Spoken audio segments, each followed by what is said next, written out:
ঔ কুঁৱৰী বুঢ়ী আই সাধু। বহুদিনৰ আগৰ কথা। এখন ৰাজ্যত এজন ৰজা আছিল।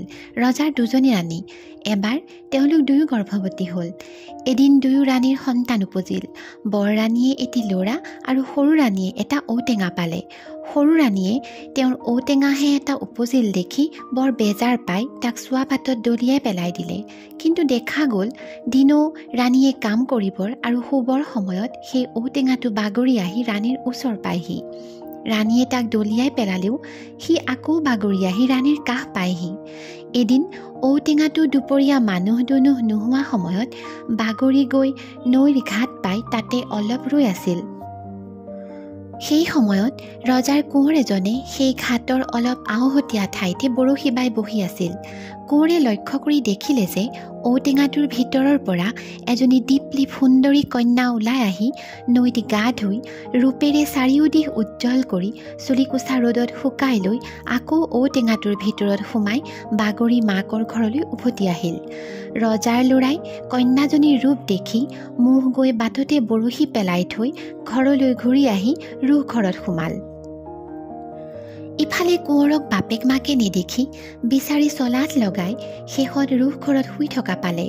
কি হৈছে বুলি তেওঁলোকে কোঁৱৰক সুধিলত কোঁৱৰে ক'লে যে অমুকা ৰজাৰ ঘৰত এটা বাগৰি ফুৰা ঔটেঙা আছে।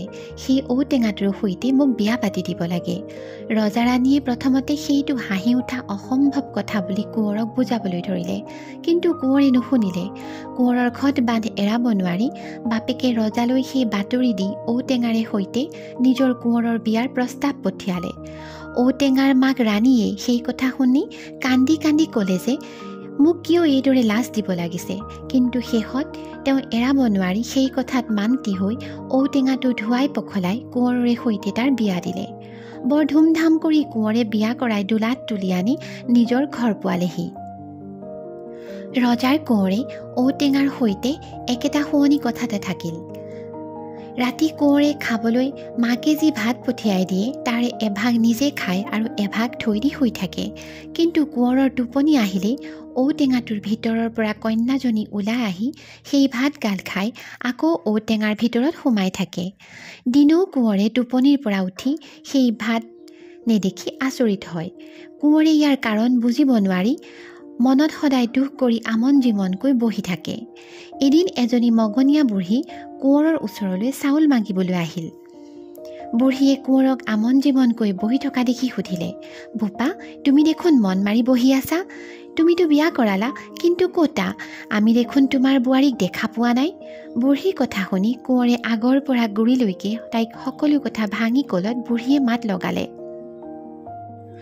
বোপা ঔটেঙাটোৰ ভিতৰতে তোমাৰ কুঁৱৰী আছে।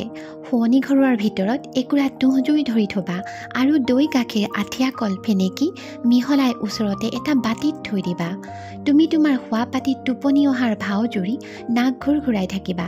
তোমাৰ টোপনি আহিছে ভাবি যেতিয়া সেই ঔটেঙাটোৰ পৰা ছোৱালীজনী ওলাই ভাত খাবলৈ বহিব তেতিয়া তুমি ততালিকে উঠি সেই ঔটেঙাটো তুঁহ জুইত দি পুৰি পেলাবা।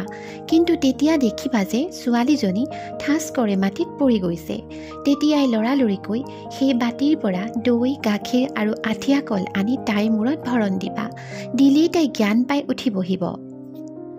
বুঢ়ীৰ কথামতে সেইদিনা ৰাতি কোঁৱৰে শুৱনি কোঠাত একুৰা তুঁহ জুই জ্বলাই থলে আৰু এটা বাতিত দৈ গাখীৰ আৰু আঠিয়া কল সানি থৈ দিলে আৰু নাক ঘূৰাই শুই থকাৰ ভাও জুৰিলে।